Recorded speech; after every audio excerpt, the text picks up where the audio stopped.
Hello বন্ধুরা, এবার আমি ফিরে এসেছি ফুটবল পাগল শহর ম্যানচেস্টারে খেলা দেখার গল্প নিয়ে।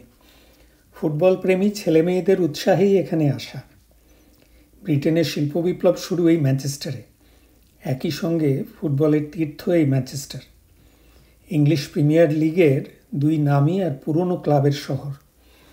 বিশ্ববিখ্যাত ম্যানচেস্টার ইউনাইটেড ক্লাব, যে ক্লাবে একসময়ে খেলেছে বেকহ্যাম, রোনাল্ডো, রুনির মতো বড় প্লেয়ার, যার প্রাক্তন ম্যানেজার স্যার অ্যালেক্স ফার্গুসন ফুটবলের প্রবাদ পুরুষ বললেই চলে।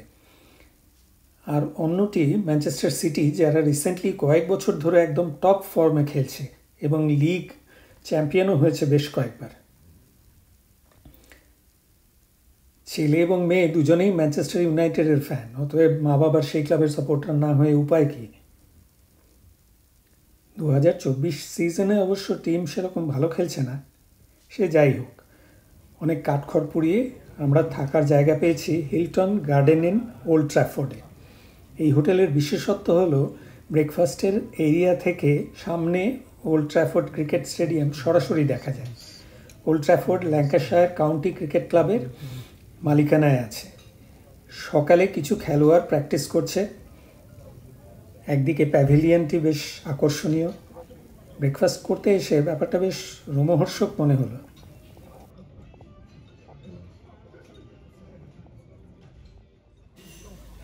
আমরা ম্যানচেস্টার ইউনাইটেড আর বার্নলির প্রিমিয়ার লিগ খেলার টিকিট কেটেছি।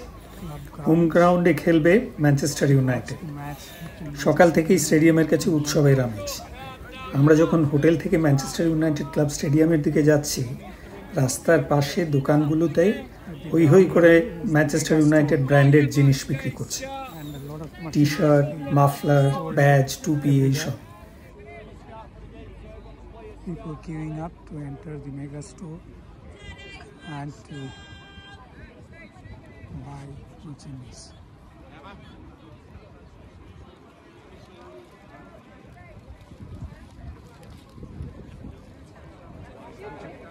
স্টেডিয়ামের ভিতরেও একটা বড় সুভেনির স্টোর আছে। ছেলেমেয়েরা ঘুরে এলো আর একটা সঙ্গে করে হাতে ব্যাগ। খেলা শুরু হওয়ার আগে একটা লাঞ্চ পার্টি আছে স্টেডিয়ামের ভেতরে রেড ক্যাফেতে। সপরিবারে ফটো তুলে তারপর আমরা ঢুকলাম red cafe. Sir Alex Ferguson স্ট্যান্ডের ভেতরেই এই রেড ক্যাফে। খাওয়া এবং পানীয়ের খুব ভালো বন্দোবস্ত।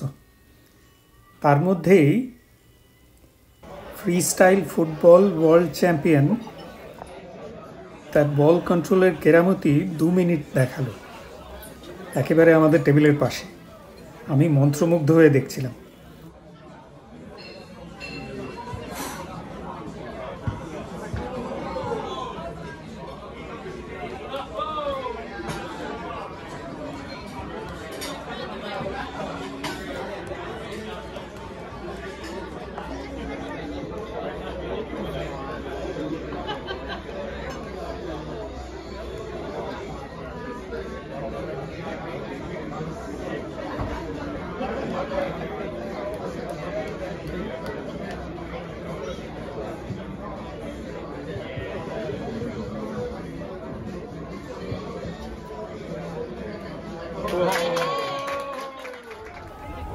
লাঞ্চের পর ভিড় ঠেলে মাঠে ঢুকলাম। স্টেডিয়াম আর মাঝখানের সবুজ মাঠ দেখে বেশ একটা উত্তেজনা হচ্ছিল। পরিবার এবং বন্ধুরা প্রায় 9 জন আমাদের রিজার্ভড সিটগুলোতে গিয়ে বসলাম। ওয়েদার বেশ ঠান্ডা।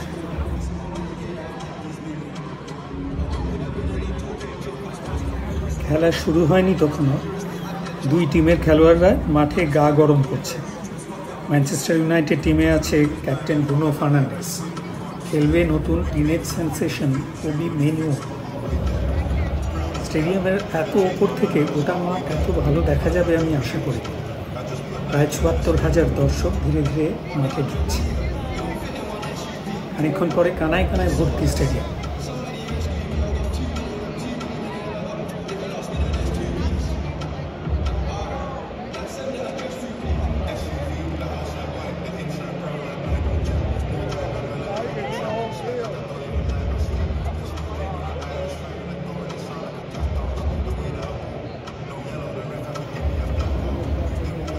যেখানে বসে আছি তার ঠিক উল্টো দিকের স্ট্যান্ড হচ্ছে স্যার ববি চার্লটন স্ট্যান্ড।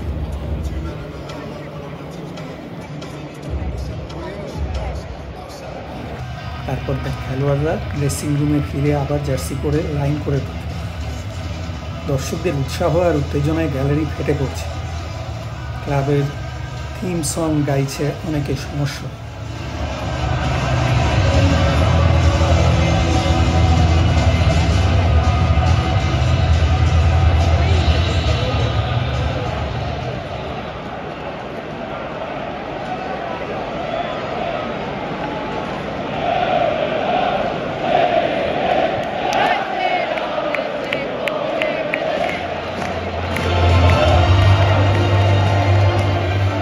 এর একটু পরে ম্যাচ শুরু হলো।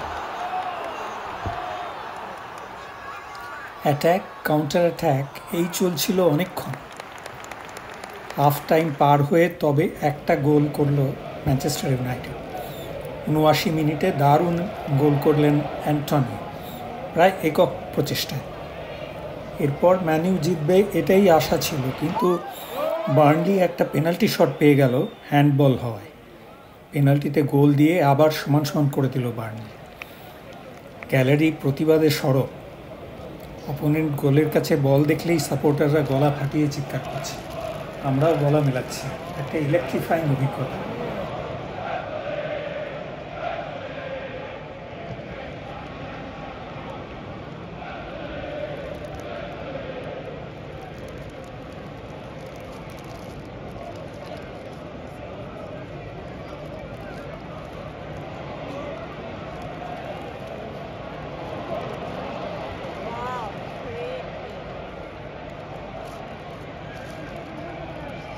শেষ পর্যন্ত ড্র। ম্যানচেস্টার ইউনাইটেড ফ্যানরা আশাহত, কিন্তু এই ঐতিহাসিক স্টেডিয়ামটিতে আমার খেলা দেখার আনন্দ ১৬ আনা পড়ল। এখান থেকে কাল আমি যাব আয়ারল্যান্ডে, বাকি পরিবার ফিরে যাবে ক্যালিফোর্নিয়া। ৪ দিন বেড়াবো আয়ারল্যান্ডে। হয়তো আমাকে ওখানে আবার ধরতে পারবেন। আজকের মতো তাই জানাই বিদায়। Bye bye.